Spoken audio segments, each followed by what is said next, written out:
Welcome to my channel. Cuando fui a intentar usar la tarjeta antigua que mi difunto marido había dejado para mí, la gerente del banco tembló toda y gritó: «Señora, por favor, necesita ver esto aquí». Me congelé completamente al descubrir que mi vida entera había sido una mentira protectora. Pero déjenme contarles cómo llegué hasta ese momento, porque nada de lo que pasó después tendría sentido sin entender primero la traición que me puso en la calle. Me llamo Carmelinda Márquez y tengo 60 años. Esta es la historia de cómo mi propio hijo me destruyó y cómo el silencio de un hombre muerto me salvó. Todo comenzó hace 6 meses, justo 3 semanas después del funeral de José, mi marido. Llevábamos casados 42 años.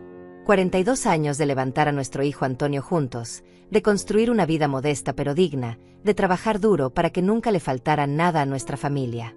José era un hombre callado, de esos que trabajan sin quejarse y que prefieren los hechos a las palabras. Nunca fue de grandes demostraciones, pero yo sabía que me amaba. Lo supe cada día durante más de 4 décadas. Cuando murió, fue repentino. Un infarto mientras dormía. No hubo tiempo de despedidas, no hubo últimas palabras. Solo el silencio de la mañana y su cuerpo frío junto al mío. Me quedé completamente destrozada.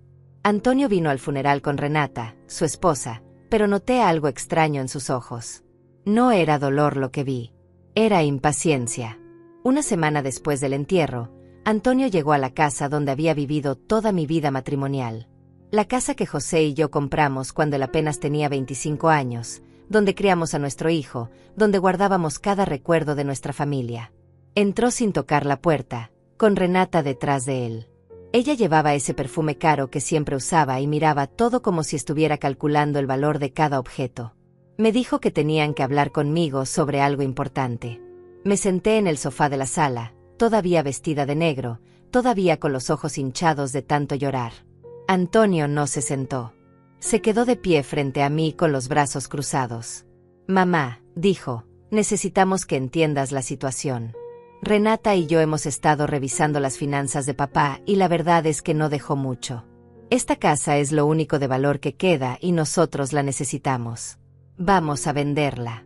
Me quedé mirándolo sin poder procesar sus palabras. Vender la casa. Nuestra casa. La casa donde su padre murió hace apenas un mes. «Antonio», le dije con la voz temblando, «esta es mi casa. Aquí viví con tu padre toda mi vida.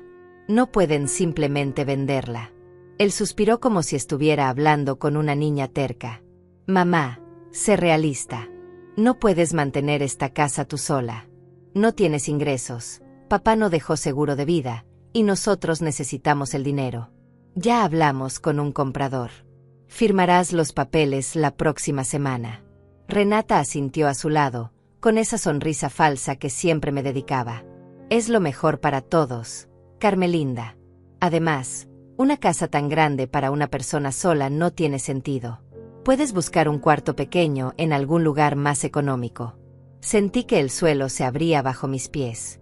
«No puedo creer que estés diciendo esto», le dije a mi hijo.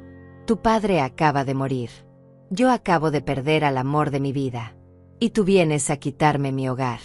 Antonio me miró con frialdad. «No seas dramática, mamá. Esto es un asunto práctico. La casa está a nombre de papá y yo soy el heredero legal.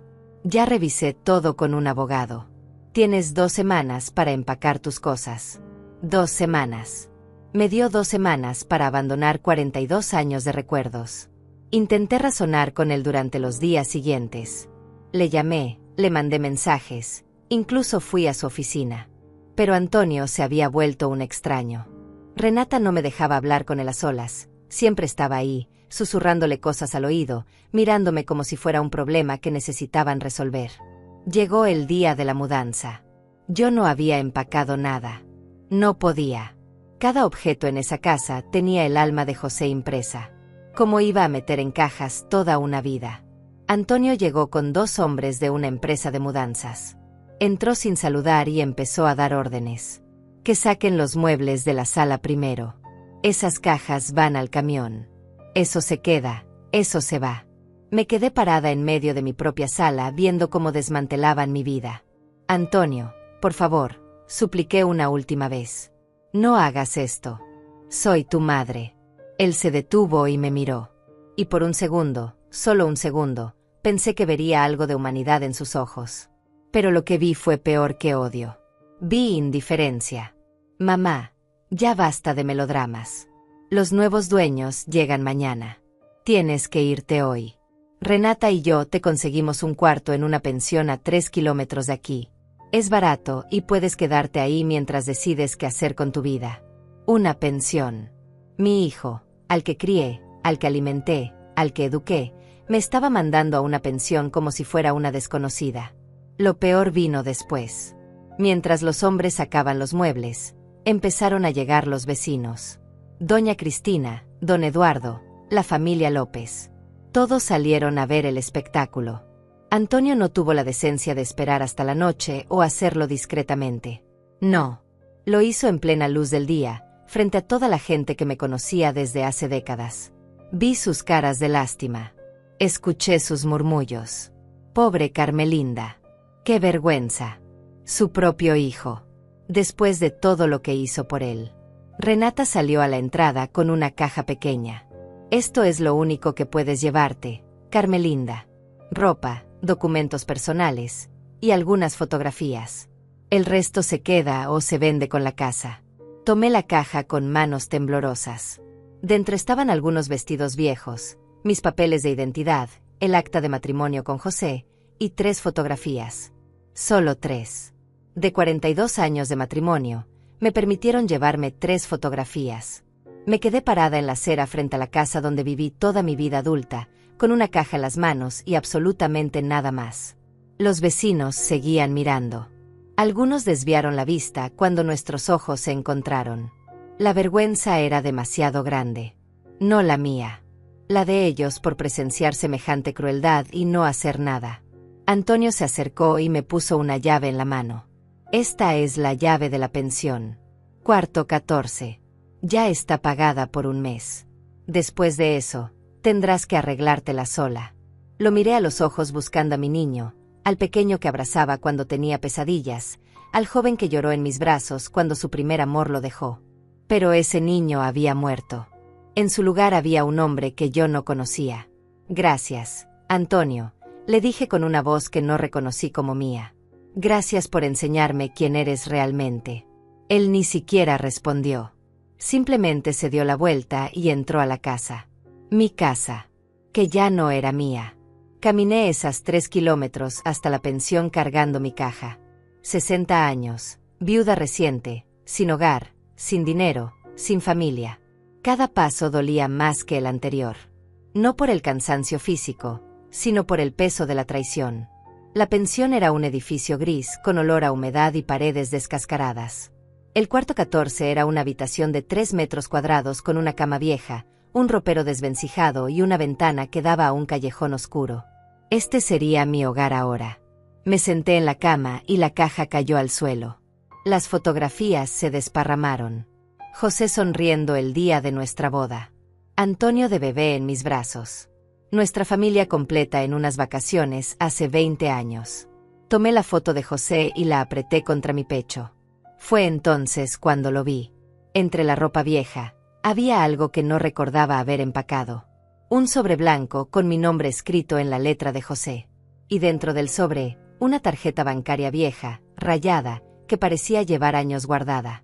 En la parte de atrás, José había escrito con su letra temblorosa, para Carmelinda. Cuando más lo necesites. Miré esa tarjeta sin entender. José nunca me había mencionado nada sobre esto. Nunca hablábamos de cuentas secretas o dinero escondido. Éramos gente simple, trabajadora, que vivía al día. Pero ahí estaba. Una tarjeta. Un mensaje. Y una promesa silenciosa de un hombre que ya no estaba aquí para explicarme nada. No sabía qué hacer con ella. Probablemente estaba vencida, probablemente no tenía nada. Pero era lo único que me quedaba de José además de los recuerdos. Así que la guardé en mi bolsillo y me acosté en esa cama extraña, en ese cuarto que olía a soledad, y lloré hasta quedarme dormida. No tenía idea de que esa tarjeta cambiaría absolutamente todo. Los primeros días en esa pensión fueron los más oscuros de mi vida. Me despertaba cada mañana sin recordar dónde estaba, buscando instintivamente el cuerpo tibio de José a mi lado, solo para encontrar un colchón hundido y frío que olía a moho y abandono. La realidad me golpeaba entonces como un puño en el estómago. José estaba muerto. Mi casa ya no era mía. Mi hijo me había tirado a la calle como si fuera basura. El cuarto 14 se convirtió en mi prisión. 4 paredes sucias, una ventana que apenas abría, y el sonido constante de los otros huéspedes de la pensión. Gente tan rota como yo, tan olvidada por sus familias, tan invisible para el mundo. Pasé 3 días enteros sin comer. No porque no tuviera hambre, sino porque no tenía dinero. Antonio me había dejado sin un centavo. La pensión estaba pagada por un mes, sí, pero después de eso no había nada. Ni comida, ni transporte, ni la más mínima posibilidad de conseguir trabajo a mis 60 años. El cuarto día, el hambre se volvió insoportable. Bajé a la recepción de la pensión donde un hombre mayor con cara de pocos amigos leía el periódico detrás de un mostrador rayado. «Disculpe», le dije con la voz ronca de tanto llorar. «Necesito saber si hay algún lugar cerca donde pueda conseguir comida. Algo económico o tal vez donde acepten ayuda». Él me miró por encima del periódico con indiferencia. 2 cuadras al norte hay una iglesia que reparte comida los jueves. Hoy es martes. Tendrá que esperar 2 días más sin comer. Asentí y subí de nuevo a mi cuarto. Me senté en la cama y miré la tarjeta de José que había dejado sobre la mesita de noche. Esa tarjeta vieja y misteriosa que probablemente no servía para nada. Pero era lo único que tenía. Tomé la tarjeta entre mis manos temblorosas. La giré varias veces observando cada detalle. Era de un banco que conocía, uno de esos bancos grandes que tienen sucursales en toda la ciudad. El nombre en la tarjeta decía José Márquez. La fecha de vencimiento estaba borrosa, pero parecía ser de hace 5 años. Seguramente ya no funcionaba. Seguramente no tenía fondos. Pero algo en la forma en que José había escrito ese mensaje en la parte de atrás me hizo pensar que tal vez, solo tal vez, había dejado algo ahí para mí. Me levanté de la cama con determinación. Era todo lo que me quedaba de esperanza y no iba a quedarme de brazos cruzados esperando a morirme de hambre en ese cuarto horrible. Me lavé la cara con el agua fría del pequeño lavabo, me peiné el cabello gris que no había tocado en días, y me puse el vestido menos arrugado que tenía. Mirarme al espejo fue doloroso. Estaba demacrada, con ojeras profundas, los labios partidos por la deshidratación. Me veía como lo que era, una mujer destruida. Pero tenía que intentarlo. Salí de la pensión con la tarjeta apretada en mi mano. La sucursal del banco estaba a 6 cuadras de distancia. Normalmente habría sido una caminata fácil, pero sin haber comido en días, cada paso se sentía como escalar una montaña. El sol de la tarde me quemaba la piel. Sentía el sudor correr por mi espalda. 2 veces tuve que detenerme y apoyarme contra una pared porque las piernas me temblaban y la vista se me nublaba. Pero seguí caminando. 1 cuadra. 2 cuadras. 3. Cuando llegué al banco, las puertas de vidrio reflejaban a una mujer que apenas reconocía. Vieja, cansada, rota. Respiré hondo y empujé la puerta. El interior del banco era frío y limpio, con pisos de mármol brillante y luces fluorescentes que me lastimaban los ojos. Había varias personas haciendo fila frente a los cajeros. Todos bien vestidos, con sus teléfonos en la mano, viviendo sus vidas normales mientras la mía se había desmoronado. Me acerqué tímidamente a uno de los cajeros, un joven de no más de 25 años que me miró con una sonrisa profesional y vacía. «Buenas tardes, señora. ¿En qué puedo ayudarle?». Le mostré la tarjeta con manos temblorosas. Quisiera saber si esta tarjeta todavía funciona. Si tiene algún saldo disponible. El joven tomó la tarjeta y la examinó con el ceño fruncido. «Esta tarjeta está muy vieja, señora. Déjeme verificar en el sistema». Pasó la tarjeta por la máquina y comenzó a teclear algo en su computadora. Su expresión cambió de aburrimiento a confusión. Luego a sorpresa. «Señora», dijo levantando la vista, «voy a necesitar que espere un momento. Voy a llamar a la gerente». Mi corazón comenzó a latir con fuerza. ¿La gerente? ¿Por qué necesitaba llamar a la gerente? ¿Había hecho algo malo? ¿La tarjeta estaba reportada como robada? No, espere, le dije asustada. Si hay algún problema, yo solo quería verificar. No quiero causar molestias. Pero el joven ya había levantado el teléfono interno.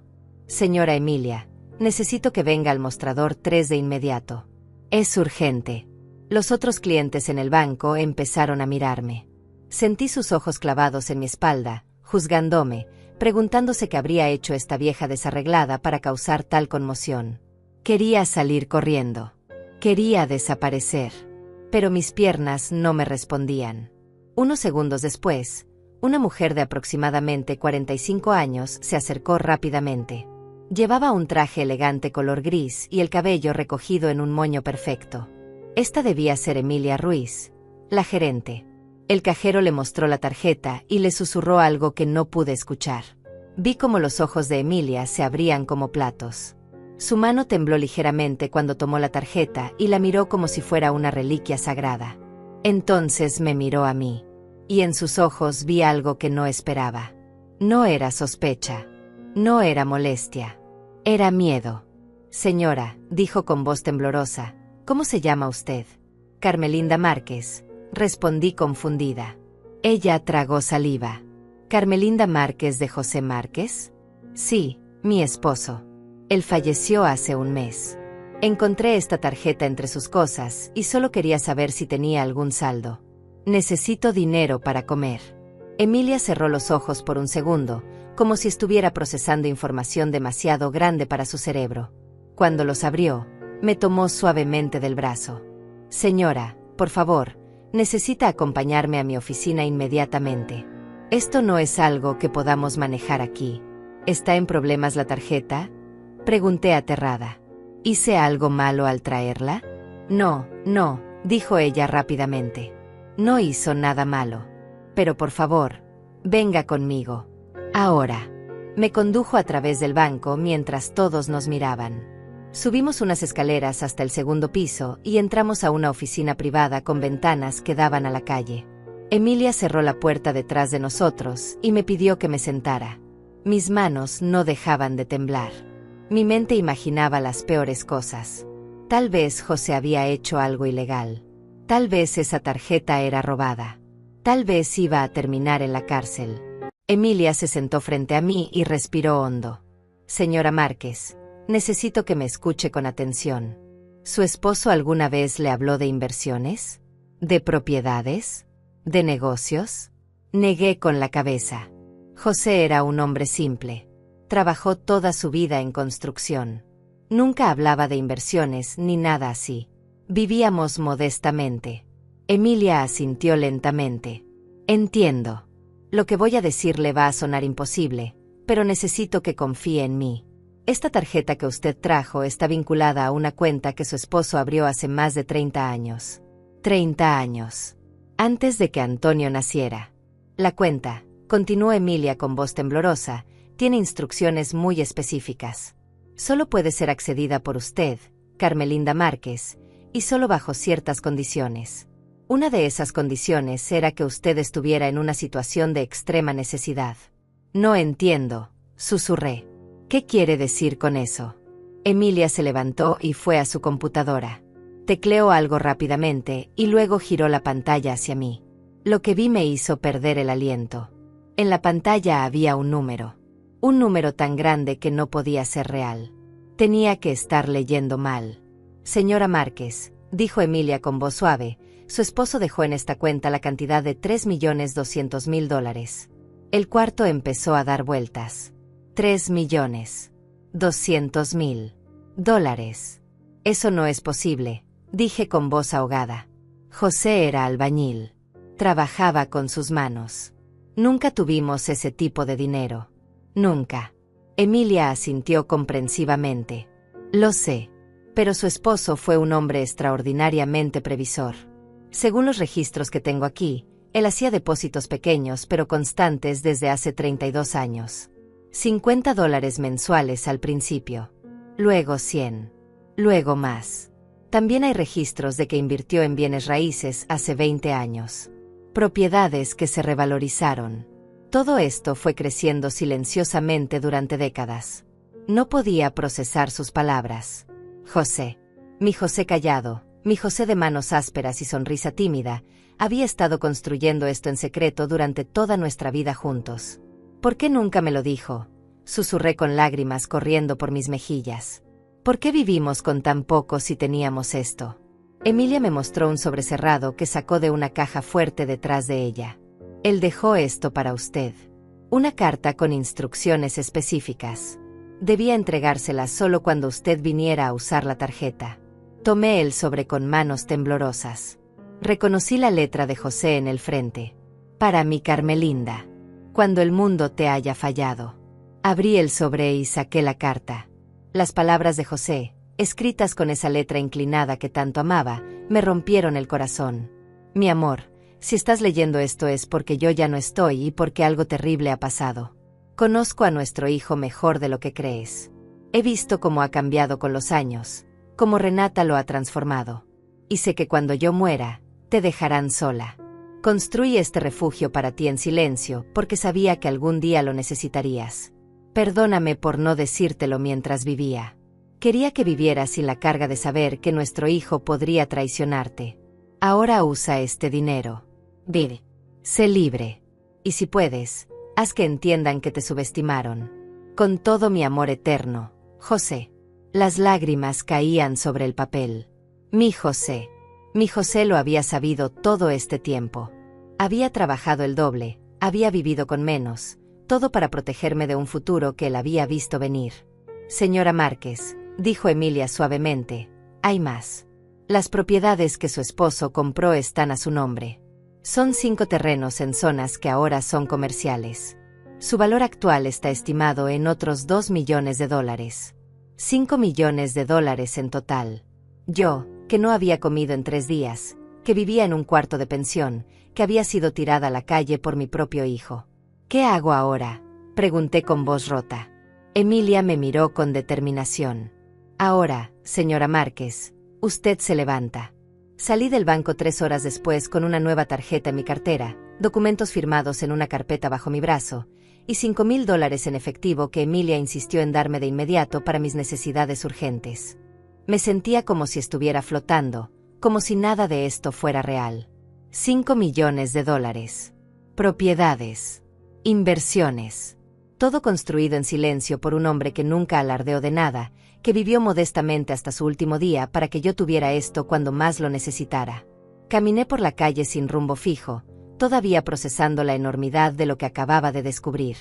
La gente pasaba a mi lado sin mirarme 2 veces. Para ellos, yo seguía siendo una vieja desarreglada caminando por la acera. No tenían idea de que llevaba en mi bolsillo más dinero del que habían visto en su vida. Lo primero que hice fue entrar a un pequeño restaurante en la esquina. Me senté en una mesa junto a la ventana y pedí sopa, pan, agua. Cuando la comida llegó, tuve que contener las lágrimas. Hacía 4 días que no probaba alimento. Cada cucharada sabía a vida regresando a mi cuerpo. La mesera, una mujer joven de unos 30 años, me miró con preocupación. ¿Se encuentra bien, señora? ¿Necesita que llame a alguien? Estoy bien, le dije limpiándome discretamente los ojos. Solo tenía mucha hambre. Ella asintió comprensivamente y me dejó comer en paz. Cuando terminé, dejé una propina de $50 sobre la mesa. Vi su cara de sorpresa cuando regresó a recoger los platos. Ese pequeño gesto me hizo sentir algo que no había sentido en semanas. Poder. Regresé caminando a la pensión con pasos más firmes. El edificio gris seguía siendo igual de deprimente, pero ahora lo veía diferente. Ya no era mi prisión. Era temporal. Era solo un lugar donde dormiría esta noche mientras decidía qué hacer con mi vida. Subí las escaleras hasta el cuarto 14 y cerré la puerta detrás de mí. Me senté en la cama y saqué todos los documentos que Emilia me había dado. Extractos bancarios. Títulos de propiedad. Certificados de inversión. Todo con mi nombre, Carmelinda Márquez. Leí la carta de José una y otra vez hasta memorizarla. Cada palabra era un regalo póstumo, una caricia desde el más allá, una promesa cumplida incluso en la muerte. Esa noche dormí por primera vez desde que Antonio me había echado. Dormí profundamente, sin pesadillas, con la carta de José bajo mi almohada. Al día siguiente desperté temprano con una claridad mental que no había tenido en meses. Me bañé con el agua tibia del cuarto, me puse mi mejor vestido, y me senté a pensar estratégicamente. Tenía dinero. Tenía propiedades. Pero más importante aún, tenía información que Antonio desconocía completamente. Él pensaba que me había dejado en la ruina. Pensaba que había ganado. Pensaba que yo simplemente desaparecería de su vida sin causar problemas. Estaba equivocado. Pero yo no era tonta. Sabía que no podía simplemente aparecer en su puerta gritando que era millonaria. Eso sería emocional, impulsivo, y me daría satisfacción por 5 minutos antes de que él encontrara la forma de manipular la situación a su favor. No. Si iba a hacer esto, lo haría bien. Lo haría inteligente. Lo haría de la forma en que José habría querido, con calma, con estrategia, con dignidad. Tomé el teléfono que no había usado en días y marqué el número que Emilia me había dado. Era de un abogado especializado en patrimonio familiar que trabajaba con el banco. «Buenos días», respondió una voz masculina profesional. «Bufete López y Asociados». «Buenos días», dije con voz firme. «Mi nombre es Carmelinda Márquez y necesito asesoría legal urgente. Me dieron este número en el banco». Hubo un momento de silencio. «¿Carmelinda Márquez? ¿La señora Márquez de la cuenta de José Márquez?» «La misma». «Señora Márquez», dijo la voz ahora con respeto evidente, «soy Alonso López. Emilia Ruiz me llamó ayer por la tarde para informarme sobre su situación. Estaba esperando su llamada. ¿Cuándo puede venir a mi oficina?» «Hoy mismo, si es posible». «Perfecto. ¿Le parece bien a las 2 de la tarde? Ahí estaré». Colgué el teléfono sintiendo una mezcla de nerviosismo y determinación. Esto era real. Esto estaba pasando. Mi vida estaba a punto de cambiar completamente. Pasé las siguientes horas preparándome mentalmente. Revisé cada documento que Emilia me había dado, leyendo cada detalle, entendiendo cada número. No iba a llegar a esa reunión como una vieja confundida. Iba a llegar informada. A la 1 de la tarde salí de la pensión y tomé un taxi. Algo que nunca me habría permitido antes, pero ahora podía hacerlo sin pensarlo 2 veces. Le di al conductor la dirección del bufete. El edificio era impresionante. 10 pisos de vidrio y acero en una de las mejores zonas de la ciudad. El bufete López y Asociados ocupaba todo el piso 9. Entré al elegante lobby y me acerqué a la recepcionista, una mujer joven de aspecto impecable que me miró con la expresión educada pero fría que reservan para gente que consideran fuera de lugar. «Buenas tardes», dije con firmeza. «Tengo cita a las 2 con el señor Alonso López. Carmelinda Márquez». Ella verificó en su computadora y su expresión cambió inmediatamente. «Así, señora Márquez. El señor López está esperándola. Por favor, sígame». Me condujo por un pasillo con paredes decoradas con diplomas y reconocimientos hasta una oficina de esquina con ventanas enormes que daban vista a toda la ciudad. Alonso López era un hombre de unos 50 años, cabello canoso perfectamente peinado, traje impecable y ojos inteligentes que me evaluaron en un segundo. Se levantó de su escritorio y me extendió la mano. «Señora Márquez, es un honor conocerla. Por favor, tome asiento». Me senté en una de las sillas de cuero frente a su escritorio, sintiendo el peso de todo lo que estaba por venir. «Señora Márquez», comenzó Alonso mientras se sentaba, Emilia me puso al tanto de su situación. «Primero permítame expresarle mis condolencias por la pérdida de su esposo. José era un cliente muy especial de este bufete, aunque él prefería mantener esa relación en absoluto secreto». «¿Usted conocía a José?», pregunté sorprendida. «Sí. Fui su asesor legal durante los últimos 15 años. Él me contrató para estructurar sus inversiones de manera que quedaran protegidas y fueran exclusivamente para usted. Fue muy específico en sus instrucciones. Y también me habló extensamente sobre su hijo Antonio. El nombre de mi hijo en sus labios me hizo temblar. José estaba preocupado», continuó Alonso. «Me dijo que había visto cambios en Antonio a lo largo de los años. Que la ambición y la influencia de su esposa Renata lo estaban transformando en alguien que él no reconocía. José me pidió que, cuando usted viniera a reclamar su herencia, yo la ayudara no solo con los aspectos legales, sino también con la estrategia para protegerse de cualquier intento de manipulación familiar». Las lágrimas comenzaron a rodar por mis mejillas. José lo había planeado todo. Hasta este momento. hasta esta conversación. Señora Márquez, dijo Alonso con voz suave pero firme, entiendo que esto es abrumador. Pero necesito que me cuente exactamente qué pasó después de la muerte de José. Necesito saber todo lo que Antonio hizo. Y entonces se lo conté todo. Desde el funeral hasta la expulsión de mi casa. Desde las 3 kilómetros caminando con una caja hasta el cuarto 14 de la pensión. Desde los días sin comer hasta mi llegada desesperada al banco. Alonso escuchó en silencio, tomando notas ocasionales, pero su expresión se volvía cada vez más seria. Cuando terminé de hablar, él dejó su pluma sobre el escritorio y me miró directamente a los ojos. Señora Márquez, lo que su hijo hizo constituye abuso de adulto mayor y despojo ilegal. La casa estaba a nombre de José, sí, pero usted tiene derechos como cónyuge sobreviviente. Antonio no podía legalmente venderla sin su consentimiento. El hecho de que la haya forzado a abandonarla y la haya dejado sin recursos es un delito. Pero él dijo que tenía un abogado, que todo estaba legal. Alonso sacudió la cabeza.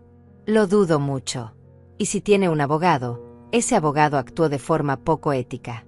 Pero ese no es nuestro problema ahora. Nuestro problema ahora es decidir cómo proceder. Se levantó y caminó hacia la ventana, mirando la ciudad allá abajo. Usted tiene 2 opciones, señora Márquez. La primera es tomar su dinero, comprar una casa nueva, vivir tranquilamente el resto de su vida, y dejar que Antonio siga pensando que usted es una anciana pobre que él exitosamente descartó. Es la opción pacífica. ¿Y la segunda opción? Pregunté aunque ya sabía la respuesta. Alonso se giró hacia mí con una pequeña sonrisa. La segunda opción es enseñarle a su hijo que subestimó gravemente a la mujer que lo trajo al mundo. Es la opción de justicia. Silencio. Yo quiero la segunda opción, dije con voz firme. Alonso asintió como si hubiera esperado esa respuesta. Bien. Entonces vamos a necesitar un plan. Y va a requerir paciencia. Va a requerir que usted actúe durante un tiempo como si nada hubiera cambiado mientras investigamos la situación completa de Antonio. ¿Investigar? Alonso regresó a su escritorio y abrió una carpeta. Señora Márquez, si su hijo fue capaz de echarla a la calle sin remordimiento alguno, hay una alta probabilidad de que haya otros aspectos cuestionables en su vida. Negocios turbios. Deudas ocultas. Tal vez incluso fraudes. Vamos a contratar investigadores privados para averiguar todo sobre Antonio. Sus finanzas, sus negocios, sus asociados, sus debilidades. ¿Y mientras tanto? Mientras tanto, usted va a salir de esa pensión horrible. Vamos a comprarle una casa discreta pero cómoda en otra zona de la ciudad donde Antonio no la encuentre.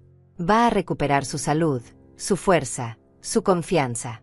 Va a transformarse. Y cuando tengamos toda la información que necesitamos, vamos a proceder. ¿Proceder cómo? Alonso sonrió. Eso depende de lo que encontremos. Pero le prometo esto, señora Márquez. Su hijo va a arrepentirse profundamente del día que decidió traicionarla. Los siguientes 2 meses fueron de transformación silenciosa. Alonso cumplió su palabra.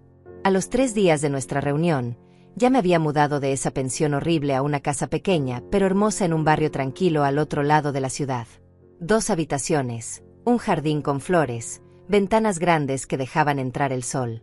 Era modesta comparada con lo que podía comprar, pero Alonso tenía razón. Necesitaba mantener un perfil bajo mientras preparábamos nuestra estrategia. La casa costó $120,000 y la pagué en efectivo. Por primera vez en semanas, dormí en una cama cómoda, en un lugar que era mío, donde nadie podía echarme. Las primeras noches lloré de alivio. Alonso me asignó un equipo completo. Primero vino Ivone, una asesora de imagen que me miró con ojo crítico pero amable. Señora Márquez, me dijo ese primer día, vamos a trabajar en usted. No porque haya algo malo, sino porque necesita verse y sentirse como la mujer poderosa que es ahora. José le dejó esto para que viviera, no para que se escondiera. Durante las siguientes semanas, Ivone se convirtió en mi guía. Me llevó a comprar ropa nueva. No vestidos extravagantes ni joyas llamativas, sino ropa de calidad, elegante, que me hiciera sentir digna. Pantalones de corte perfecto, blusas de seda, zapatos cómodos pero refinados. También me llevó a un salón de belleza donde una estilista llamada Claudia me cortó el cabello gris que había llevado recogido en un moño apretado durante décadas. Ahora llevaba un corte moderno, más corto, que enmarcaba mi rostro de forma favorecedora.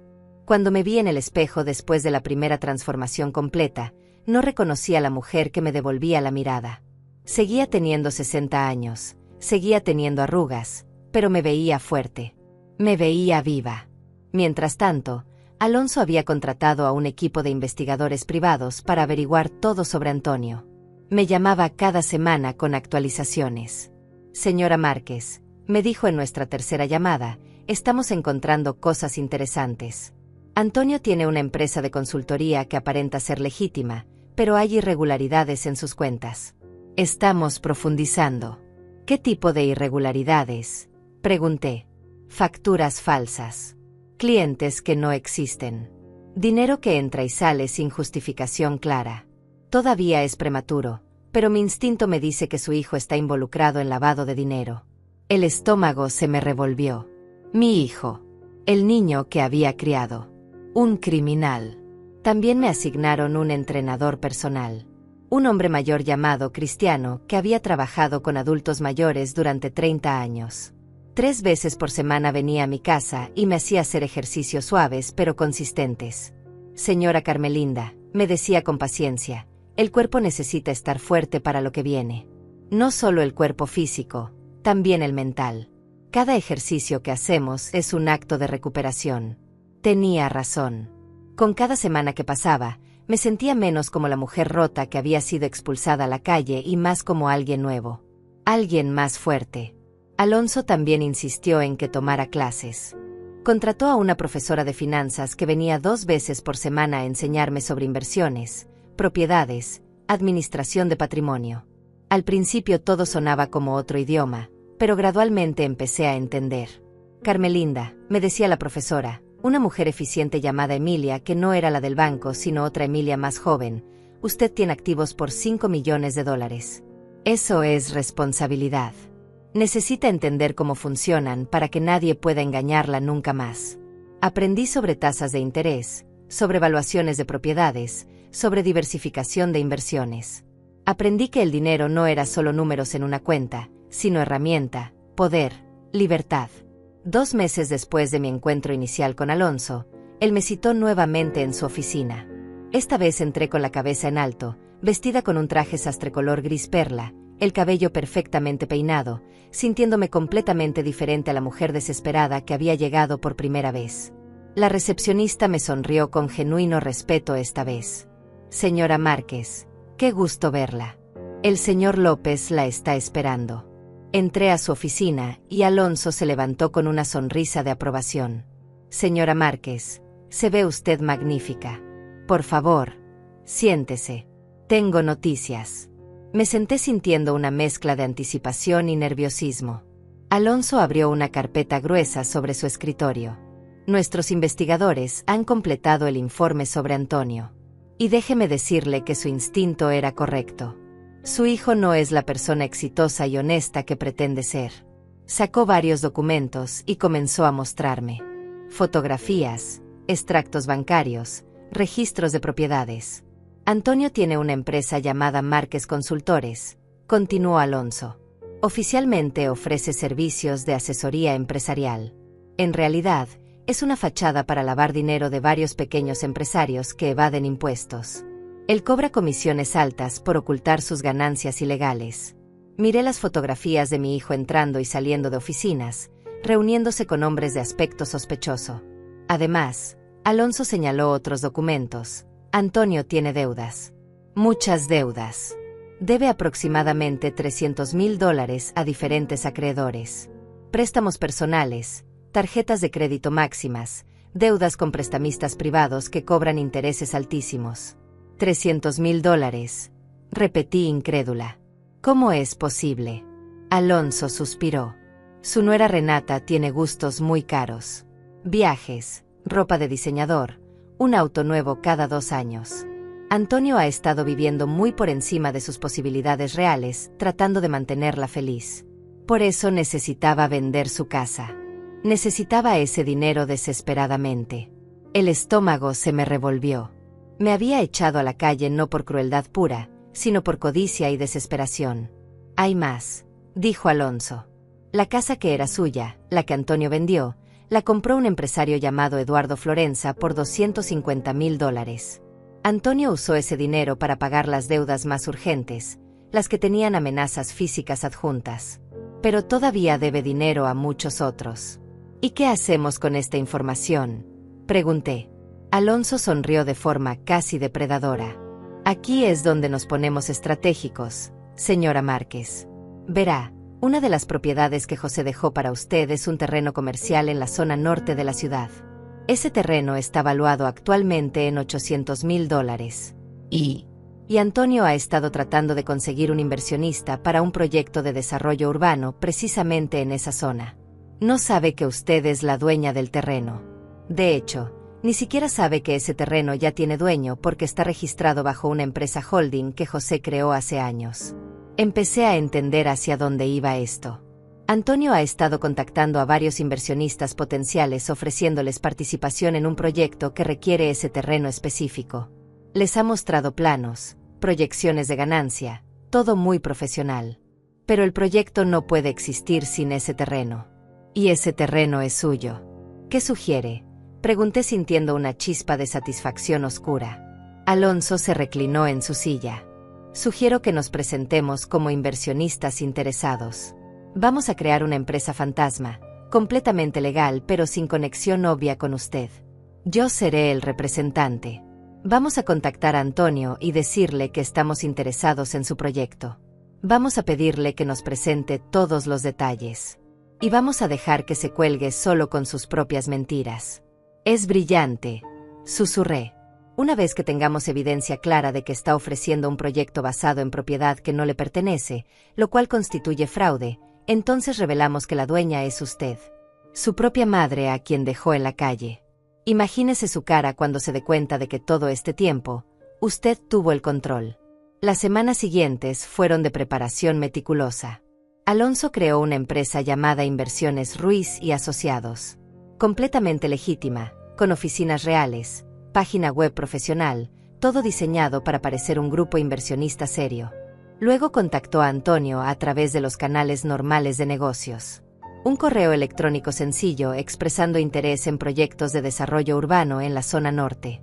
Antonio respondió en menos de 2 horas. Estaba desesperado por conseguir inversionistas. Se programó una reunión para 3 semanas después. Tiempo suficiente para que Antonio preparara su presentación. Tiempo suficiente para que yo me preparara mentalmente para verlo de nuevo. La noche antes de la reunión, no pude dormir.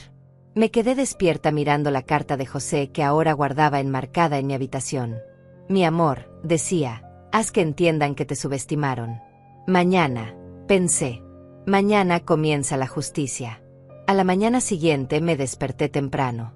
Me duché, me vestí con mi mejor traje, un conjunto color gris oscuro que Ivone había escogido específicamente para este día.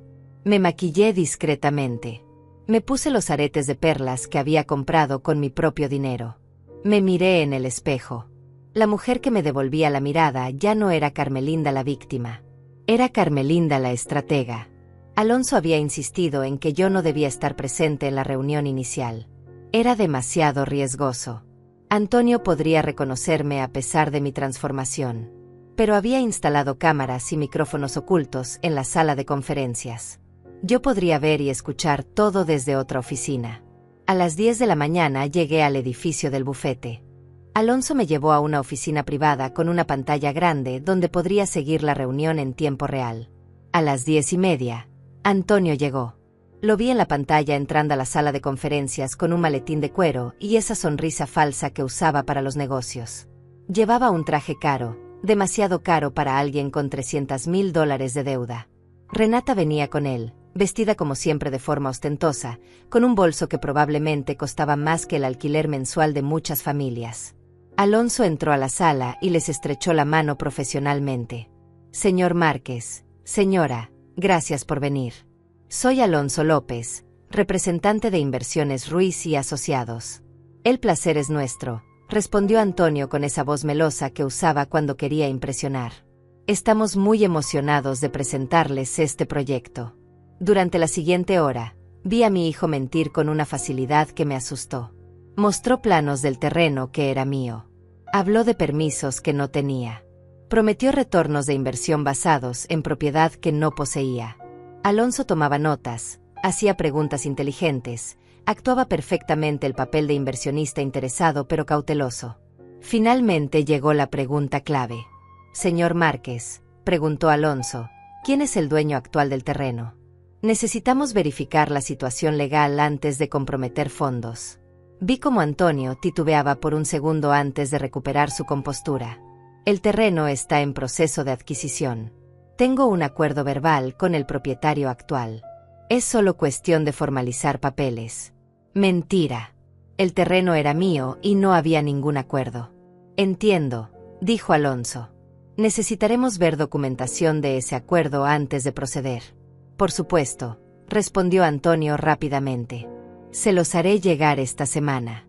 Otra mentira. No podía proveer lo que no existía. La reunión terminó con apretones de manos y promesas de estar en contacto. Antonio salió de la sala prácticamente flotando, convencido de que había enganchado a un inversionista importante.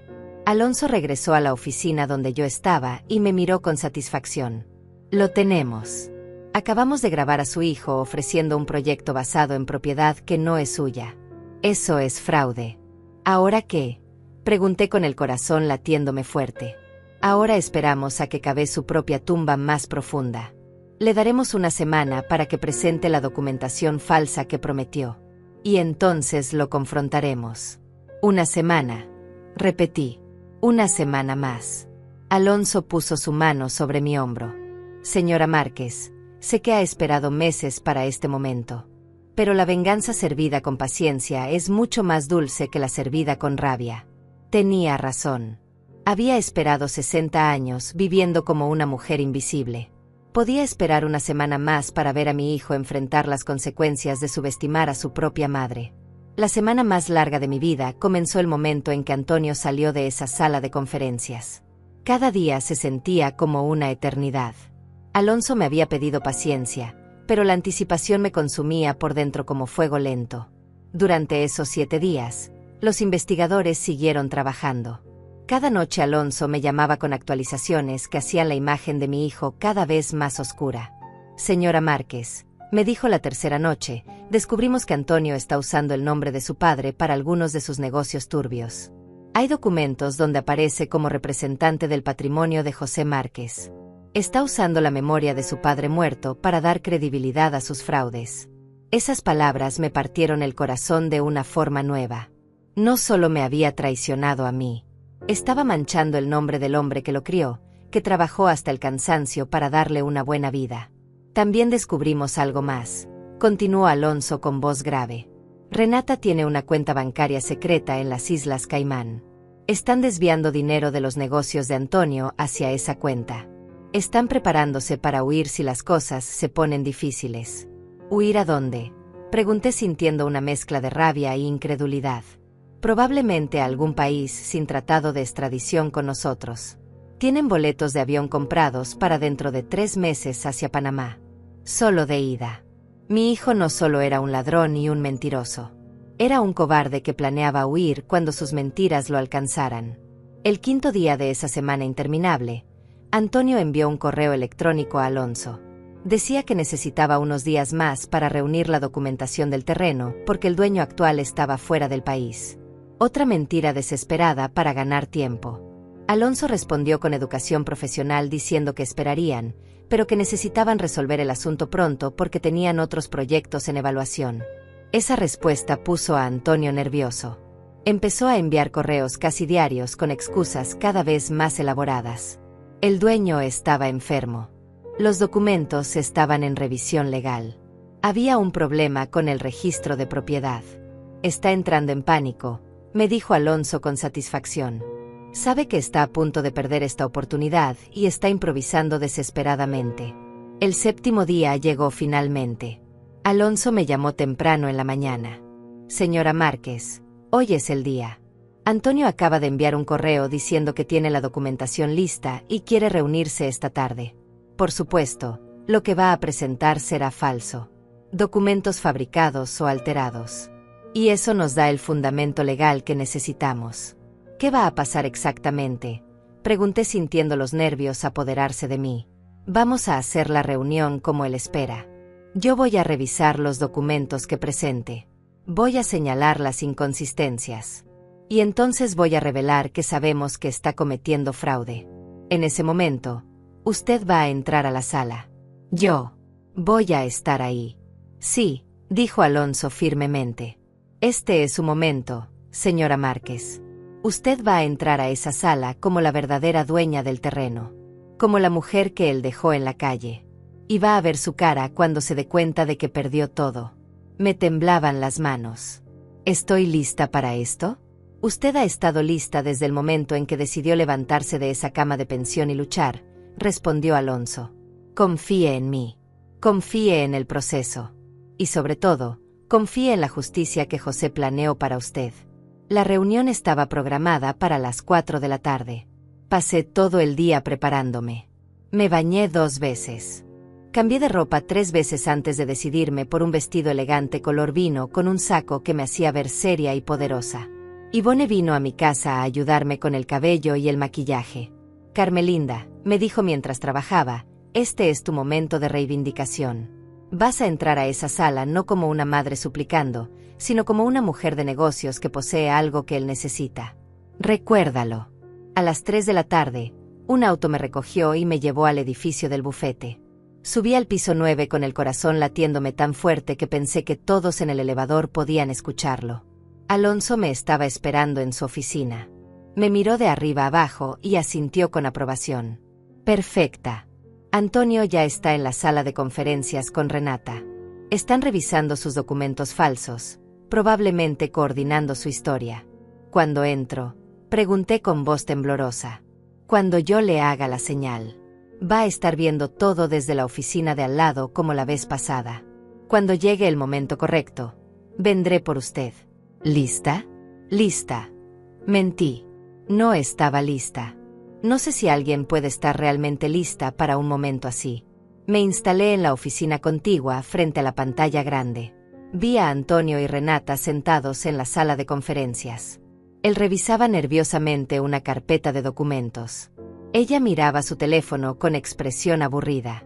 Se veían tan confiados, tan seguros de que iban a salirse con la suya. No tenían idea de lo que estaba por venir. Alonso entró a la sala de conferencias exactamente a las 4. Buenas tardes, señor Márquez, señora. Gracias por traer la documentación. Aquí está todo, dijo Antonio deslizando la carpeta sobre la mesa con una sonrisa. El título de propiedad, el acuerdo de compra, todo en orden. Vi a Alonso abrir la carpeta y examinar los documentos con expresión neutral. Tomó su tiempo, leyendo cada página cuidadosamente mientras Antonio se ponía cada vez más nervioso. Finalmente, Alonso levantó la vista. Señor Márquez, hay varios problemas con estos documentos. Antonio parpadeó. ¿Problemas? ¿Qué tipo de problemas? Alonso señaló una página. Este título de propiedad tiene un número de registro que no coincide con los registros públicos del catastro. De hecho, cuando verificamos ese número, corresponde a una propiedad completamente diferente en otra zona de la ciudad. Vi cómo el color desaparecía del rostro de Antonio. Debe ser un error administrativo. Puedo verificar con el registro.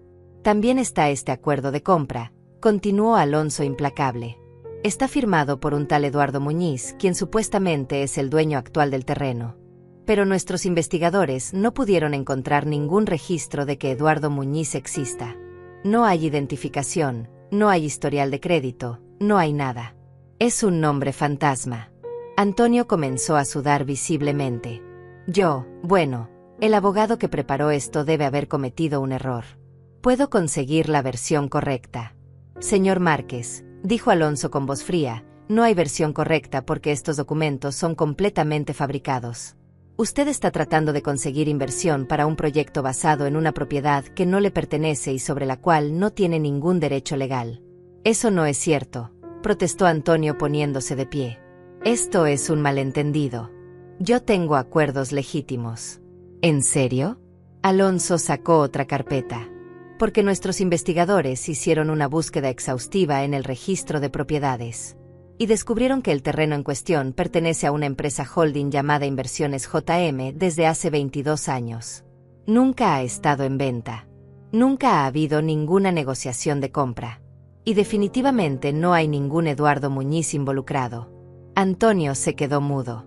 Renata finalmente levantó la vista de su teléfono, percibiendo que algo estaba mal. De hecho, continuó Alonso, lo que usted está haciendo constituye fraude. Está ofreciendo participación en un proyecto que no puede existir porque no tiene acceso a la propiedad fundamental. Ha presentado documentación falsificada. Y ha hecho representaciones fraudulentas a potenciales inversionistas. No, Antonio empezó a balbucear. Esto es un error. Yo puedo explicar. Me encantaría escuchar esa explicación, dijo Alonso. Pero primero, hay alguien que quiero que conozca. La verdadera dueña del terreno. Ese fue el momento. Alonso salió de la sala y vino por mí. Señora Márquez, es hora. Me puse de pie con las piernas temblando. Caminé por el pasillo sintiendo cada paso como si estuviera caminando hacia mi propio juicio. Pero no era mi juicio. Era el de Antonio. Alonso abrió la puerta de la sala de conferencias y me hizo pasar. Entré con la cabeza en alto, con mi vestido color vino, con mi cabello perfectamente arreglado, con toda la dignidad que había recuperado en estos meses. Antonio me miró sin reconocerme por 2 segundos completos. Luego vi cómo la comprensión llegaba a sus ojos. Cómo su boca se abría en shock absoluto. Cómo todo el color desaparecía de su rostro hasta quedar blanco como papel. Mamá, susurró con voz estrangulada. Hola, Antonio, dije con voz tranquila y firme. Ha pasado un tiempo. Renata nos miraba confundida yendo de uno a otro. Antonio, ¿quién es esta señora? Es mi madre, dijo Antonio sin poder apartar sus ojos de mí. Pero no entiendo. ¿Qué estás haciendo aquí? ¿Por qué estás vestida así? ¿Qué está pasando? Alonso sonrió. Permítame explicarle, señor Márquez. La señora Carmelinda Márquez es la dueña de Inversiones JM, la empresa holding que posee el terreno que usted ha estado tratando de usar fraudulentamente para su proyecto. Ese terreno fue adquirido hace 22 años por su difunto padre, José Márquez, quien lo puso a nombre de su esposa como parte de un patrimonio protegido. Su madre, a quien usted dejó en la calle hace 3 meses, es multimillonaria. Y usted acaba de intentar estafarla sin siquiera saberlo. Vi cómo Antonio procesaba esta información. Vi cómo su cerebro trataba de encontrarle sentido. Vi el momento exacto en que entendió la magnitud de lo que había hecho. No, dijo sacudiendo la cabeza. Eso no es posible. Papá no tenía dinero. La casa era lo único que teníamos. No puede ser verdad. Es muy verdad, dije finalmente encontrando mi voz. Tu padre pasó 30 años construyendo un patrimonio en secreto para protegerme. Sabía que algún día lo necesitaría. Y tenía razón. El día que me echaste a la calle, el día que me quitaste mi hogar, el día que me dejaste sin nada, tu padre ya había preparado mi salvación. Renata finalmente entendió lo que estaba pasando. Se puso de pie bruscamente. Antonio. Vámonos. Ahora. Pero Antonio no podía moverse. Me miraba como si estuviera viendo un fantasma. Todo este tiempo, murmuró. Todo este tiempo tú tenías dinero y nunca dijiste nada. Me reí sin humor. ¿Y cuándo exactamente debía habértelo dicho, Antonio? ¿Cuándo me estaba sacando de mi propia casa? ¿Cuándo me diste una caja y me mandaste a una pensión? ¿Cuándo me dejaste sin un centavo para comer? Yo no sabía, dijo débilmente. No, interrumpí con voz firme. No sabías porque nunca preguntaste. Nunca te importó. Asumiste que yo no era nada, que no valía nada, que podías descartarme como basura. Y ahora descubres que la mujer que subestimaste controla exactamente lo que necesitas para salvar tu negocio fallido. El silencio en esa sala era absoluto. Antonio me miraba con una mezcla de shock, vergüenza y miedo. Renata lo jalaba del brazo, tratando de sacarlo de ahí. Alonso observaba todo con expresión satisfecha. Este fue el momento que había esperado durante 3 meses. El momento en que mi hijo entendería que había cometido el peor error de su vida. Y apenas estábamos comenzando. Antonio se dejó caer en su silla como si las piernas no pudieran sostenerlo más. Renata seguía de pie, mirándome con una mezcla de incredulidad y cálculo frío que reconocí inmediatamente. Ya estaba pensando en cómo manipular esta situación a su favor. «Mamá», dijo Antonio finalmente con voz temblorosa, «yo no sabía. Si hubiera sabido que papá te había dejado todo esto, nunca habría». «¿Nunca habrías qué?», lo interrumpí con voz cortante. «¿Nunca me habrías echado a la calle? ¿Nunca me habrías quitado mi casa? ¿Nunca me habrías dejado sin un centavo? ¿Esa es tu defensa, Antonio? ¿Que solo me trataste como basura porque pensabas que era pobre?» Él abrió la boca, pero no salió ningún sonido. Sabía que cualquier cosa que dijera lo hundiría más. Alonso intervino con voz profesional y fría. «Señor Márquez, tenemos documentación completa de fraude. Tiene dos opciones. La primera es que presentemos cargos penales. Con la evidencia que tenemos, estaría enfrentando entre 5 y 10 años de prisión por fraude, falsificación de documentos y estafa». Vi cómo los ojos de Antonio se abrían con terror absoluto.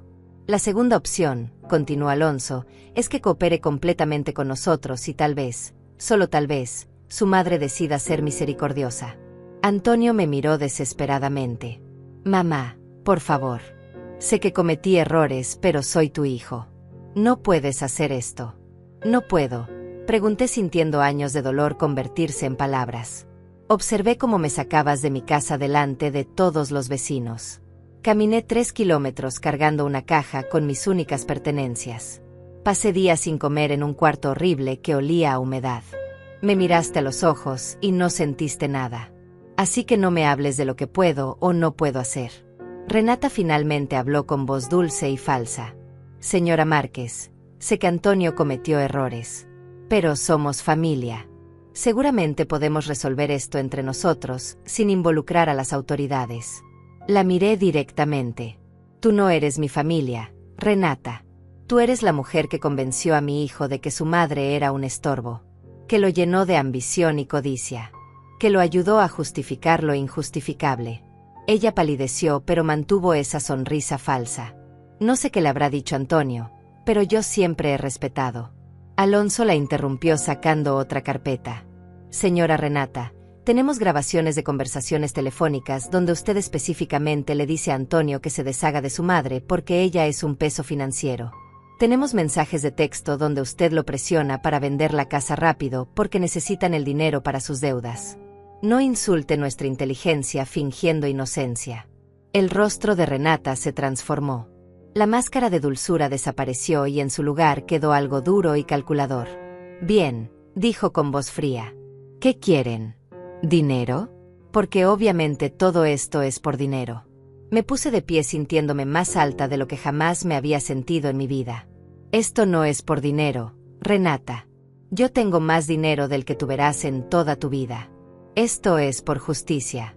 Esto es por enseñarles que las consecuencias existen». Antonio se cubrió la cara con las manos. «Estamos arruinados. Completamente arruinados». Alonso asintió. «Sí, señor Márquez. Nuestros investigadores descubrieron que usted debe aproximadamente $300,000 a varios acreedores. Algunos de ellos no son exactamente conocidos por su paciencia o legalidad. Sin este proyecto, sin nuevos inversionistas, no tiene forma de pagar esas deudas». Me senté nuevamente y crucé las manos sobre la mesa. «Ahora vas a escucharme con mucha atención, Antonio. Voy a decirte exactamente cómo van a ser las cosas de ahora en adelante». Él levantó la vista con ojos rojos. «Primero», continuó, «vas a firmar documentos devolviendo legalmente la casa que me quitaste. Vas a admitir por escrito que me forzaste a abandonarla ilegalmente. Esa casa volverá a mi nombre y tú pagarás todos los gastos legales asociados». «Pero yo vendí esa casa», susurró Antonio. «Ya no es mía». Alonso sonrió. «De hecho, la señora Márquez ya compró esa casa. El señor Eduardo Florenza estuvo muy feliz de vendérsela cuando le ofrecimos $300,000, 50,000 más de lo que pagó. La casa ya es de su madre nuevamente. Lo que necesitamos de usted son los documentos admitiendo el despojo ilegal». Antonio cerró los ojos derrotado. «Segundo», continué, «vas a disolver todas las empresas fraudulentas que tienes. Vas a devolver dinero a cada persona que hayas estafado. Alonso tiene la lista completa. Vas a hacer restitución completa. Esos son cientos de miles de dólares, protestó Antonio. No tengo ese dinero. No, aceptó Alonso, no lo tiene. Por eso la señora Márquez, en un acto de misericordia que francamente no se merece, va a establecer un fondo para esas restituciones. El dinero irá directamente a las víctimas de sus fraudes, no a usted. Usted solo firmará los documentos admitiendo la responsabilidad. Tercero, dije sintiendo el poder en mi voz, vas a ir a terapia. Vas a trabajar en entender por qué traicionaste a la mujer que te dio la vida. Y vas a escribirme una carta, no para mi perdón porque eso tomará años si es que algún día llega, sino para demostrar que entiendes la magnitud de lo que hiciste. Antonio estaba llorando ahora. Lágrimas silenciosas que corrían por sus mejillas.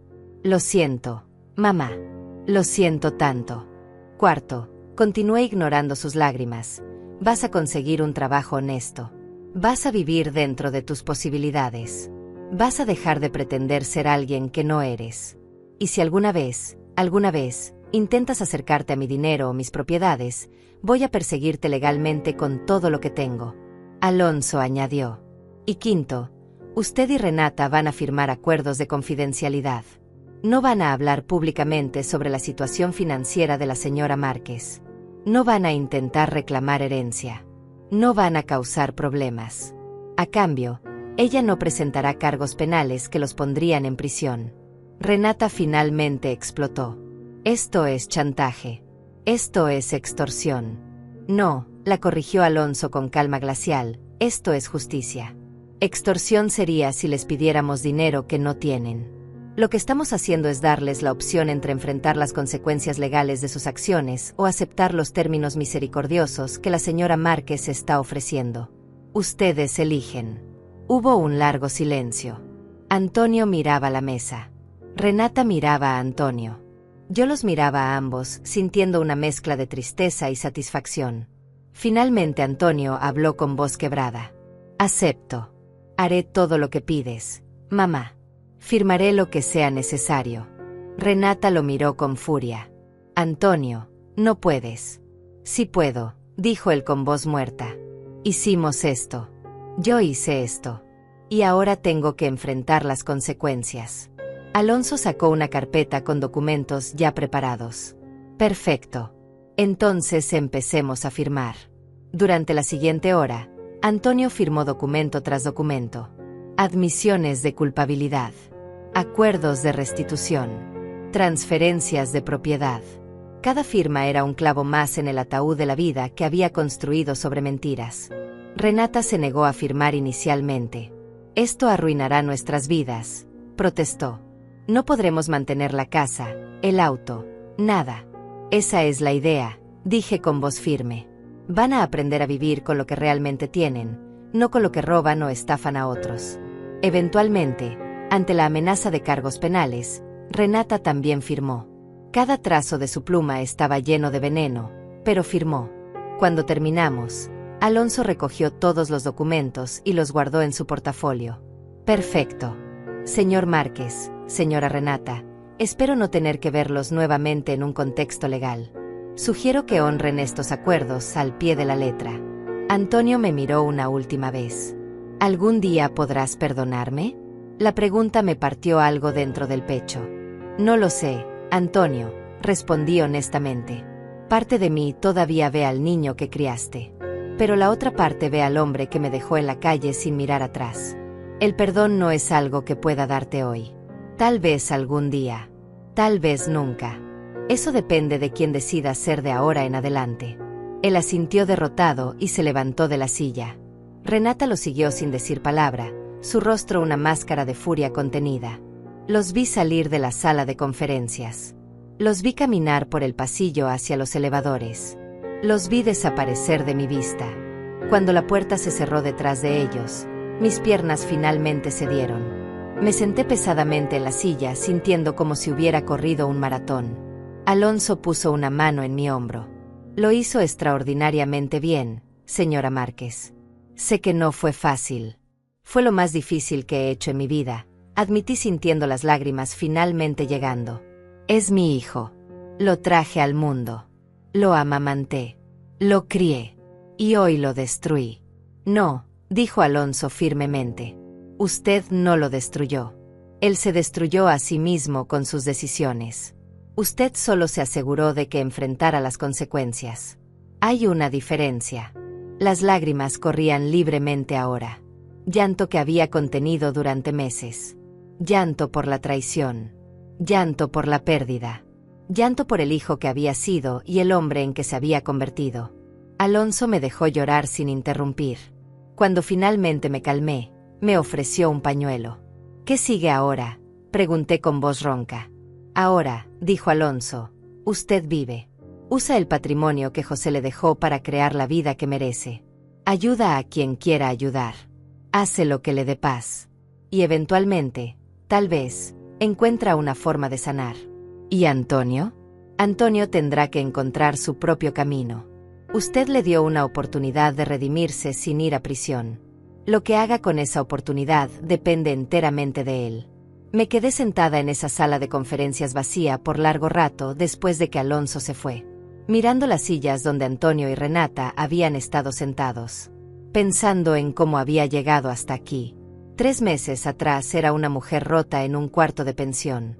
Hoy era una mujer que había enfrentado a su traicionador y había ganado. Pero la victoria sabía agridulce, porque al final del día, había tenido que destruir a mi propio hijo para recuperar mi dignidad. José, susurré mirando al techo como si él pudiera escucharme, espero que esto sea lo que hubieras querido. Espero haber hecho lo correcto. No hubo respuesta, por supuesto. Pero en mi corazón sentí una paz pequeña pero real. José había planeado esto. Había sabido que este día llegaría. Y me había dado las herramientas no solo para sobrevivir, sino para prevalecer. Me limpié las lágrimas, tomé mi bolso, y salí de esa oficina con la cabeza en alto. La justicia había sido servida. Ahora venía la parte más difícil, aprender a vivir con ella. Las siguientes semanas fueron extrañas. Había ganado, había conseguido justicia, pero la sensación de vacío persistía. Me mudé de regreso a mi casa original, la que Antonio me había quitado y que ahora era mía nuevamente. Caminar por esas habitaciones llenas de recuerdos de José era reconfortante y doloroso al mismo tiempo. Alonso me llamaba regularmente para informarme del progreso. Antonio está cumpliendo con los acuerdos, me dijo una tarde. Ha cerrado sus empresas fraudulentas. Está trabajando en una constructora como supervisor de obra. Es trabajo honesto, trabajo duro. Renata no está feliz con el cambio de estilo de vida. ¿Y las restituciones?, pregunté. Se están procesando. Las víctimas de sus fraudes están recibiendo su dinero de vuelta. Muchos están sorprendidos. Algunos están agradecidos. Usted está haciendo algo bueno, señora Márquez. Pero no me sentía bien. Me sentía perdida. Tenía $5 millones, propiedades, seguridad financiera de por vida. Pero no tenía familia. No tenía propósito. Ivone vino a visitarme una mañana y me encontró sentada en el jardín mirando las flores que José había plantado años atrás. Carmelinda, me dijo sentándose a mi lado, estás deprimida. No estoy deprimida, protesté débilmente. Solo estoy procesando. Ella me miró con esos ojos que veían demasiado. Lograste justicia. Recuperaste tu dignidad. Pero ahora no sabes qué hacer contigo misma. ¿Me equivoco? No. Admití. No te equivocas. José te dejó este dinero para que vivieras, no para que te sentaras a esperar la muerte. ¿Qué te haría feliz, Carmelinda? Si pudieras hacer cualquier cosa con tu vida ahora, ¿qué sería? La pregunta me tomó por sorpresa. Nadie me había preguntado qué me haría feliz en décadas. Siempre había sido sobre lo que Antonio necesitaba, lo que José necesitaba, lo que la familia necesitaba. No lo sé, susurré. Entonces descúbrelo, dijo Ivone poniéndose de pie. Tienes 60 años, no 90. Tienes salud, dinero, libertad. Haz algo con eso. Esa noche no pude dormir pensando en sus palabras. ¿Qué me haría feliz? ¿Qué quería hacer con el resto de mi vida? A la mañana siguiente llamé a Alonso. Necesito que me ayudes con algo diferente, le dije. Quiero hacer algo bueno con el dinero de José. Algo que tenga significado. Me escucho, respondió con interés genuino. Durante las siguientes semanas desarrollamos un plan. Yo había sufrido abandono, había conocido la pobreza, había experimentado lo que era ser invisible para la sociedad. Quería ayudar a otras mujeres en situaciones similares. Usamos parte de mi patrimonio para crear una fundación. La llamamos Fundación José Márquez en honor al hombre que había hecho todo esto posible. La misión era simple: ayudar a mujeres mayores que habían sido abandonadas por sus familias, que vivían en pobreza, que necesitaban una segunda oportunidad. Compramos un edificio grande que convertimos en un centro de recursos. Ofrecíamos alojamiento temporal, asesoría legal, ayuda financiera, capacitación laboral, apoyo psicológico. Todo gratuito. La inauguración fue 3 meses después del confrontamiento con Antonio. Invité a la prensa local, a organizaciones comunitarias, a funcionarios de gobierno.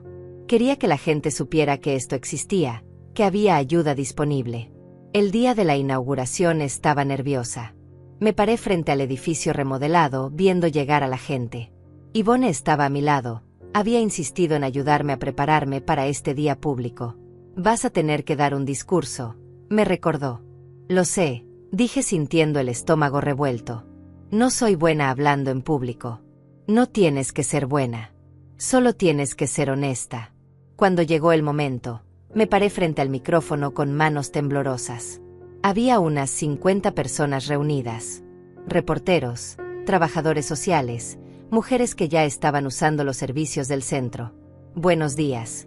Comencé con voz que sonó más firme de lo que me sentía. «Mi nombre es Carmelinda Márquez y hace 4 meses yo estaba viviendo en una pensión horrible, sin dinero, sin familia, sin esperanza. Mi propio hijo me había echado a la calle después de la muerte de mi esposo. Vi cómo la gente se inclinaba hacia adelante, interesada. Pensé que mi vida había terminado, que no tenía valor, que nadie me extrañaría si desaparecía. Pero entonces descubrí que mi esposo, un hombre callado que trabajó toda su vida con sus manos, había estado construyendo un refugio para mí en secreto.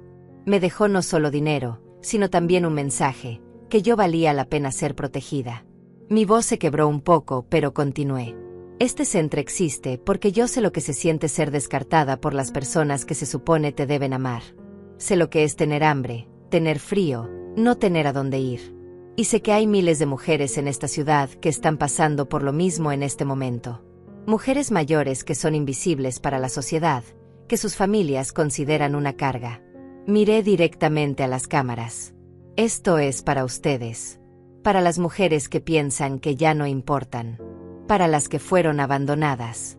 Para las que necesitan saber que todavía tienen valor, que todavía tienen derecho a vivir con dignidad. Las puertas de este centro están abiertas. Y mientras yo respire, permanecerán abiertas». El aplauso fue estruendoso. Vi lágrimas en los ojos de muchas mujeres en la audiencia. Algunas se acercaron después para abrazarme, para contarme sus propias historias de abandono y traición. Una mujer mayor de unos 70 años me tomó las manos. «Mi hija me sacó de mi casa el mes pasado», me dijo llorando. «Dijo que era demasiado caro mantenerme. He estado durmiendo con diferentes amigas, pero no puedo imponerme para siempre. ¿De verdad puedo venir aquí? De verdad», le dije apretando sus manos. «Ven mañana. Tendremos un cuarto para ti y toda la ayuda que necesites». Esa noche regresé a casa exhausta, pero sintiéndome más ligera de lo que me había sentido en meses. Por primera vez desde la muerte de José, sentía que tenía un propósito. El centro creció rápidamente. En el primer mes ayudamos a 15 mujeres. En el segundo mes, 30. Las historias eran devastadoramente similares a la mía. Hijos e hijas que las abandonaban. Familias que las consideraban una carga financiera. Mujeres que habían dado todo por sus familias solo para ser descartadas cuando envejecieron. Contraté un equipo maravilloso. Trabajadores sociales, abogados, psicólogos, todos comprometidos con la misión. Yo iba al centro 3 veces por semana para hablar con las mujeres, para escuchar sus historias, para hacerles saber que no estaban solas. Una tarde, 2 meses después de la inauguración, estaba en mi oficina del centro cuando la recepcionista me llamó. «Señora Márquez, hay alguien aquí que quiere verla. Dice que es su hijo». Se me heló la sangre. «Antonio». No lo había visto ni hablado con él desde ese día en la oficina de Alonso. ¿Quieres que lo haga irse?, preguntó la recepcionista percibiendo mi tensión. No, dije después de un momento. Déjalo pasar. Antonio entró a mi oficina luciendo completamente diferente al hombre que había visto hace 2 meses. Llevaba ropa de trabajo sucia, botas de construcción, se veía cansado. Pero también se veía más real, más honesto de lo que lo había visto en años. Hola, mamá, dijo quedándose cerca de la puerta como si no estuviera seguro de tener permiso para acercarse. Antonio, respondí con voz neutral. ¿Qué haces aquí? Vi la noticia sobre este lugar, dijo señalando alrededor. Leí sobre lo que estás haciendo. Vine a ver si era verdad. Es verdad. Él asintió lentamente. Es increíble, mamá. Lo que estás haciendo por estas mujeres. Es realmente increíble. No vine a hacerlo por reconocimiento, dije con voz fría. Vine a hacerlo porque es lo correcto. Lo sé, dijo rápidamente. No estoy aquí para pedir nada. Solo quería decirte que estoy orgulloso de ti. Y que lamento, más de lo que puedo expresar, haberte hecho pasar por lo que estas mujeres están pasando. El silencio se extendió entre nosotros. He estado yendo a terapia como prometiste, continuó. 3 veces por semana. Estoy trabajando en entender por qué hice lo que hice. ¿Por qué dejé que Renata me convenciera de que tú eras el problema? ¿Y has descubierto algo?, pregunté a pesar de mí misma. Antonio se sentó lentamente en una silla frente a mi escritorio. Descubrí que estaba tratando de ser alguien que no era. Tratando de impresionar a gente que no me importaba. Gastando dinero que no tenía para mantener una imagen que era falsa.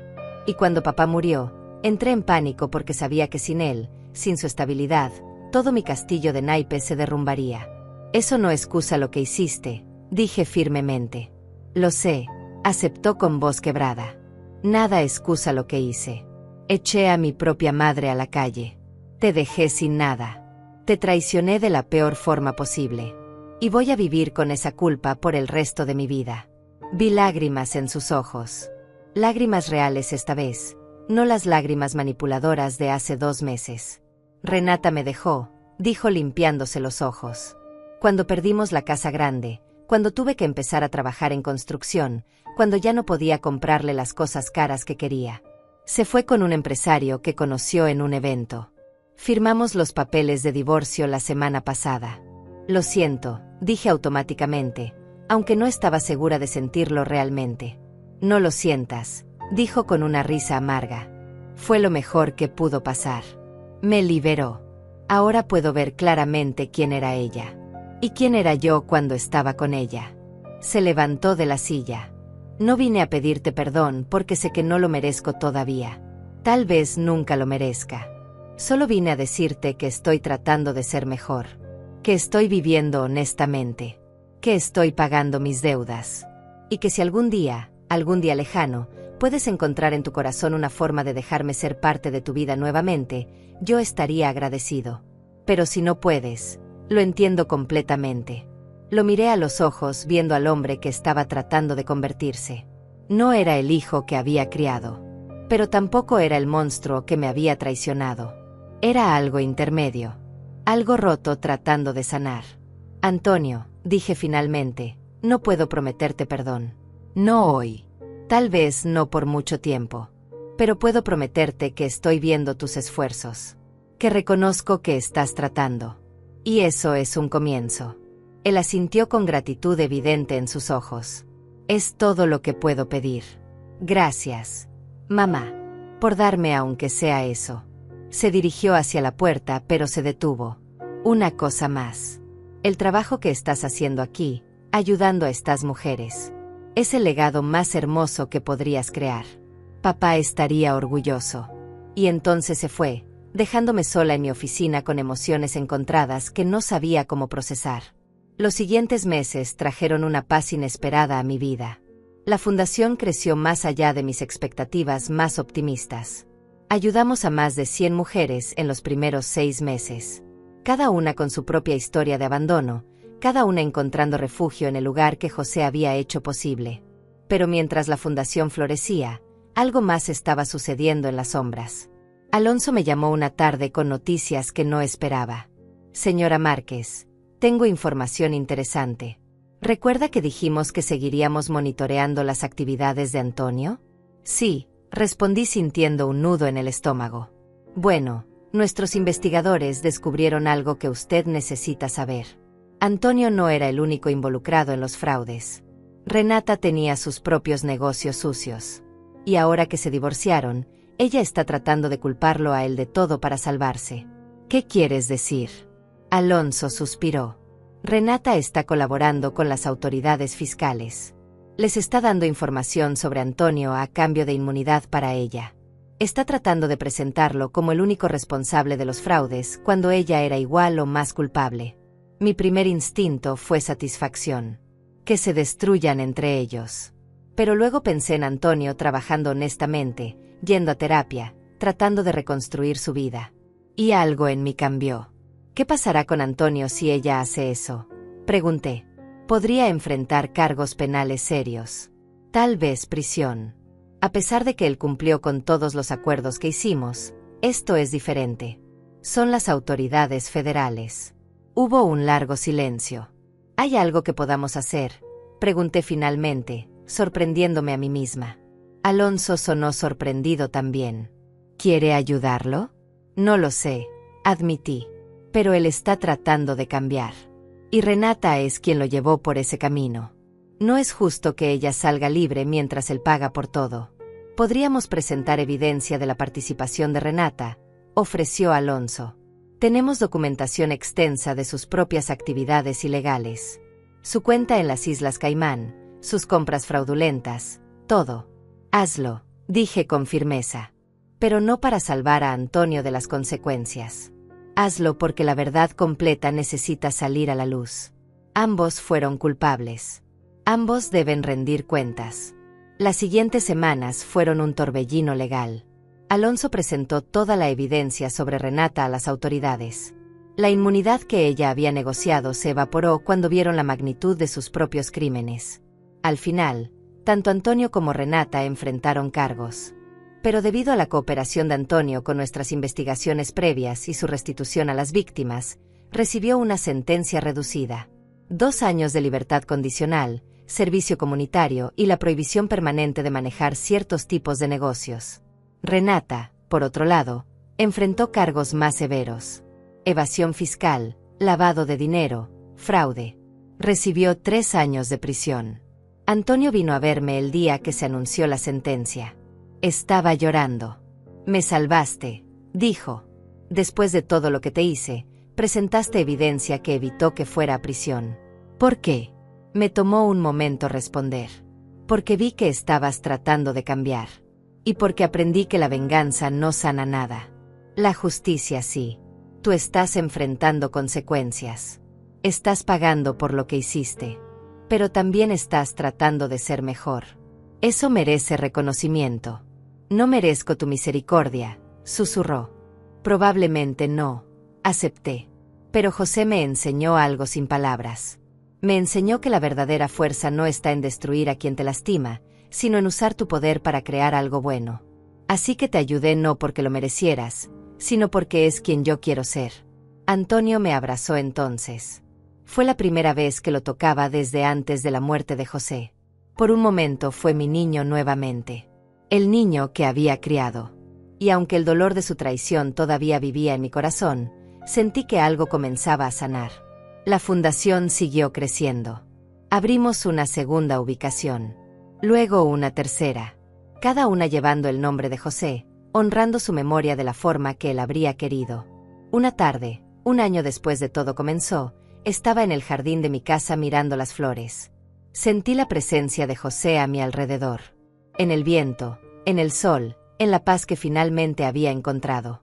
Lo lograste, mi amor, susurré. Me protegiste incluso después de partir.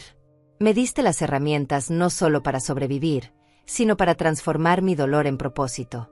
El teléfono sonó. Era Ivone. Carmelinda, tenemos 20 mujeres nuevas que necesitan ayuda esta semana. ¿Cuándo puedes venir al centro? Sonreí. Voy en camino. Me puse de pie sintiendo la energía de una vida que finalmente tenía significado. 60 años no era el final. Era un nuevo comienzo. Y este comienzo lo había construido sobre los cimientos que José había puesto en secreto durante décadas. Sobre la justicia que había exigido de Antonio. Sobre la fuerza que había encontrado en mi momento más oscuro. Era finalmente libre. Y usaría esa libertad para asegurarme de que otras mujeres también la encontraran. 2 años después de aquel día horrible en que Antonio me echó a la calle, mi vida era irreconocible. La Fundación José Márquez ahora tenía 5 centros en diferentes ciudades, habíamos ayudado a más de 500 mujeres, y yo me había convertido en una voz pública para los derechos de los adultos mayores. Me invitaban a dar conferencias, a aparecer en programas de televisión, a contar mi historia. Al principio me daba miedo la exposición, pero Ivone me recordaba constantemente que mi historia podía inspirar a otras mujeres que se sentían invisibles y descartadas. Antonio cumplió su libertad condicional trabajando como voluntario en uno de nuestros centros. Reparaba cosas, ayudaba con mudanzas, escuchaba las historias de las mujeres que llegaban buscando refugio.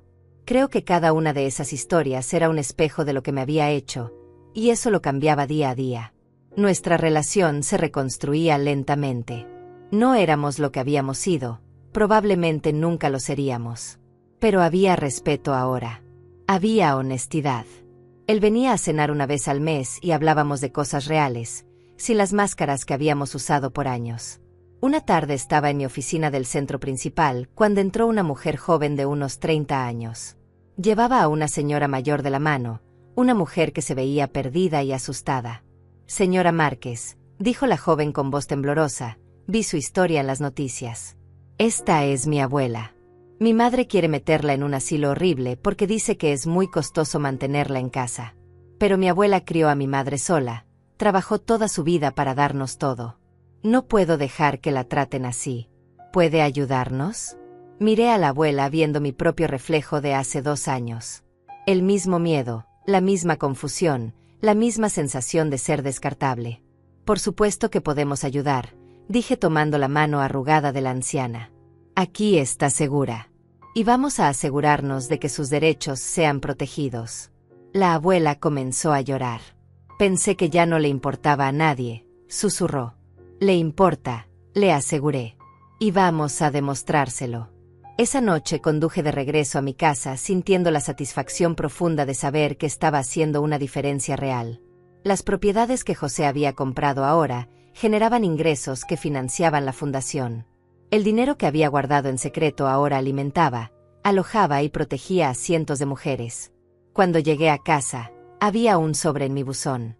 Lo abrí y encontré una carta escrita a mano. Era de Antonio. «Mamá», decía la carta, «hoy se cumplen 2 años desde el día que cometí el peor error de mi vida.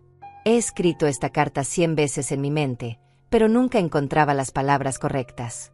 Ahora entiendo que no existen palabras correctas para el nivel de traición que cometí. Solo puedo decirte que cada día trabajo para ser el hombre que tú y papá merecían tener como hijo. Veo tu trabajo en la fundación y me llena de orgullo y vergüenza a partes iguales. Orgullo porque eres extraordinaria. Vergüenza porque yo fui quien te puso en la posición de necesitar crear ese refugio. Gracias por darme la oportunidad de reconstruir algo entre nosotros. Te amo. Antonio». Doblé la carta y la guardé en el cajón donde tenía las cartas de José. Mi pasado y mi presente, ambos imperfectos, ambos humanos. El teléfono sonó. Era Alonso. «Señora Márquez, tengo noticias. ¿Recuerda que presentamos su caso ante el Congreso como ejemplo de abuso de adultos mayores?» «Sí», respondí. «Bueno, acaban de aprobar una nueva ley. La Ley de Protección de Adultos Mayores. Hace mucho más difícil que las familias despojen legalmente a sus parientes ancianos. Incluye penas más severas para el abuso financiero de adultos mayores. Van a nombrarla en su honor». Me quedé sin palabras. Una ley. Mi sufrimiento, mi lucha, mi historia iba a proteger a otras personas. «Señora Márquez», continuó Alonso con voz emocionada, «usted convirtió la peor traición de su vida en un legado que protegerá a miles de personas. José estaría increíblemente orgulloso». Esa noche me senté en el jardín con una copa de vino mirando las estrellas. «José», susurré, «lo hicimos. Tu plan funcionó. Me protegiste, me diste poder, y yo lo usé para proteger a otros. Una brisa suave movió las flores que él había plantado años atrás. Y en esa brisa sentí su respuesta. Siempre supe que eras fuerte, mi amor. Solo necesitabas la oportunidad de demostrarlo. Al día siguiente tuve una reunión con periodistas que querían hacer un documental sobre mi historia y la fundación. Cuando me preguntaron qué mensaje quería enviar a otras mujeres en situaciones similares, no tuve que pensar la respuesta. Quiero que sepan que su valor no está determinado por cómo los demás las tratan, dije mirando directamente a la cámara. Que ser descartada por su familia no significa que no tengan propósito. Que 60 años, 70 años, 80 años no es el final de su historia, es solo otro capítulo. Y que a veces las traiciones más profundas nos llevan a descubrir fuerzas que nunca supimos que teníamos. El documental se transmitió 6 meses después y recibimos miles de llamadas de mujeres pidiendo ayuda. Expandimos la fundación nuevamente. Entrenamos a otras organizaciones. Creamos una red nacional de apoyo. 3 años después de comenzar con una sola tarjeta bancaria en un cuarto de pensión, yo había construido un imperio de esperanza. Antonio se casó nuevamente, esta vez con una mujer humilde y trabajadora que lo valoraba por quien era, no por lo que tenía. Me invitó a la boda. Fui. Todavía dolía a veces, pero el dolor era diferente ahora. Era el dolor de la sanación, no de la herida abierta. En la boda, Antonio dio un discurso. Mi madre, dijo con lágrimas en los ojos, es la mujer más fuerte que conozco. Yo la traicioné de la peor forma posible, y ella convirtió ese dolor en poder. No solo para ella, sino para cientos de otras mujeres. Mamá, nunca podré compensar lo que hice, pero pasaré el resto de mi vida tratando de honrar el ejemplo que me das cada día. El salón explotó en aplausos. Yo lloré. Lágrimas de dolor y sanación mezcladas en una emoción que no tenía nombre. Hoy tengo 65 años. La fundación sigue creciendo. Antonio y yo tenemos una relación que, aunque nunca será lo que fue, es honesta y real. Y cada noche, antes de dormir, leo la carta de José agradeciéndole por ver el futuro que yo no podía ver. Me dejó más que dinero. Me dejó la oportunidad de descubrir quién realmente era cuando todo lo demás fue arrancado. Y descubrí que era fuerte, que era valiosa, que era imparable. Para todas las mujeres que están leyendo esto y que se sienten invisibles, descartadas, sin valor, su historia no ha terminado. Su capítulo más poderoso tal vez apenas está comenzando. Nunca es demasiado tarde para reclamar tu vida. Nunca eres demasiado vieja para comenzar de nuevo. Y nunca, nunca, dejes que nadie te convenza de que no mereces dignidad. Porque la mereces. Todas la merecemos. Y si yo pude levantarme de ese cuarto de pensión y construir todo esto, tú también puedes levantarte de donde estés y construir tu propia versión de justicia. José me dio las herramientas. Antonio me dio la razón. Pero yo elegí usarlas para crear algo hermoso. Y esa elección lo cambió todo.